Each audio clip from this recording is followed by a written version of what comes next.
All right, today we are digging into a totally different way to think about negotiation.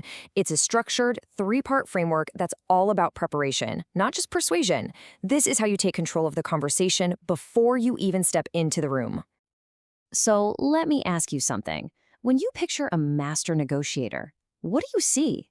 Is it some fast-talking, super charismatic person who can charm their way into any deal? That's the classic image, right? But what if I told you that's not where the real power is? Yeah, it's just not. The single biggest thing that decides a high-stakes deal isn't your gift of gab. It's how much work you did beforehand. It's all about rigorous, methodical preparation. The deal is won or lost long before anyone shakes hands.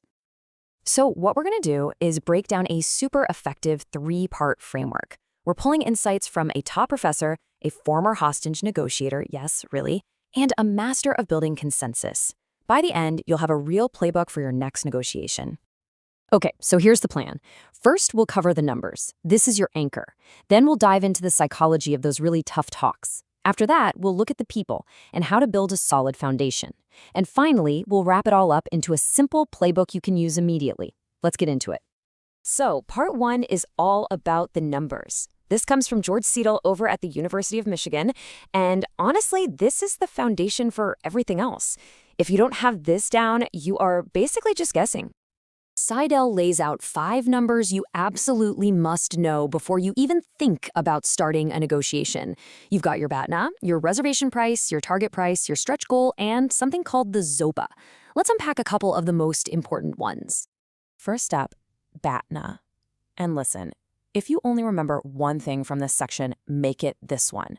Your BATNA is your best alternative to a negotiated agreement.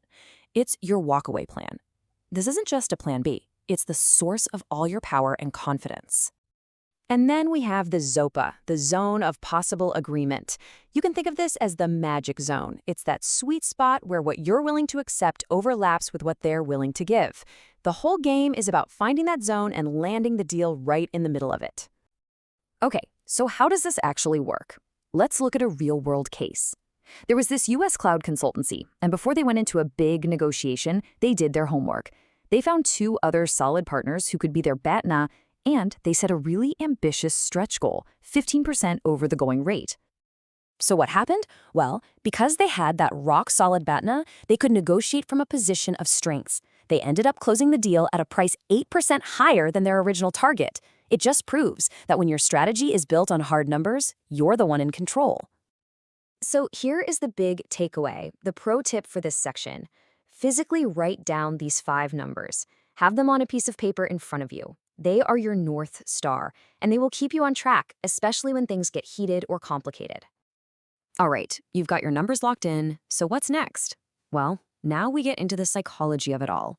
This is about mastering those really high-stakes conversations. And the playbook comes from Matthias Schranner, who used to negotiate hostage situations. You know this is going to be good. Now, Schranner's rules are going to feel a little weird at first. He actually advises creating a deadlock to shake things up. He says you should welcome conflict because that's where new ideas come from. And most importantly, you can never, ever be afraid to walk away from the table. It's not weakness, it's a massive show of strength. I mean, he has this incredibly intense saying. The negotiation isn't over until someone dies. Now, obviously, he's exaggerating, I hope. But the mindset is what's so important here. It's about being relentless. A no right now doesn't mean no forever. The game is never really over. Here's a perfect story of this in action. A team in Spain was trying to get a deal done with a public agency and just hit a total wall of red tape. So instead of pushing harder, they used Schranner's playbook. They just stopped. They calmly repeated the goals they both agreed on, and then they went silent. They just waited. And guess what? 2 weeks later, the agency called them back, ready to sign the original deal. And that leads to Schranner's pro tip, which, trust me, is a game changer.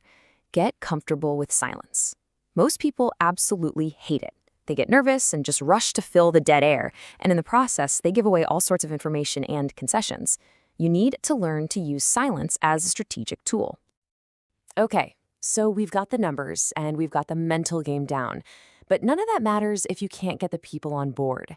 This brings us to our third and final pillar, building a foundation of consensus based on Carson Heady's strategy. See, Heady's whole thing is that the real work, the real negotiation, happens before you ever make an offer. It's about mapping out every single person involved. Who's the sponsor? Who are the influencers? And just as important, who are the potential blockers? You have to figure out what success means to each of them and find their true motivation. And that's the key right there. It's one thing to know what they say they want. It's a completely different and much more powerful thing to understand why they really want it. What's the deep down driver behind this whole conversation?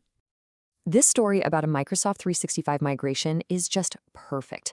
The team was doing their interviews and they found out the project wasn't really about getting better tech. The real driver, the true why, was a terrifying internal audit that was just around the corner. Once they knew that, they changed their whole pitch to be about audit readiness. Boom, the deal sailed through. So the pro tip here is huge. You have to shift your focus. Stop obsessing over the what, the features, the product specs, and start digging deep, deep, deep into the why. That's where the motivation lives, and that's what gets deals done. Okay, let's put all the pieces together. We've got the numbers, we've got the psychology, we've got the people. Now let's build your new actionable playbook so you can put this framework into practice right away. This is it. This is your new game plan. 4 simple steps. Step 1, before you do anything else, define your BATNA and those 5 key numbers. Step 2, map out everyone involved and dig until you find their real why. Step 3, don't run from tension, use it, and be totally ready to walk away. And finally, step 4, trust all the work you did. Stick to your numbers, stick to your plan. You see, the best negotiators aren't just persuasive. They're disciplined. They're architects. They win because they do all the hard work before the other side even knows the game has started. So, your next big deal is coming up. The question is, are you just going to try to be persuasive? Are you actually going to be prepared?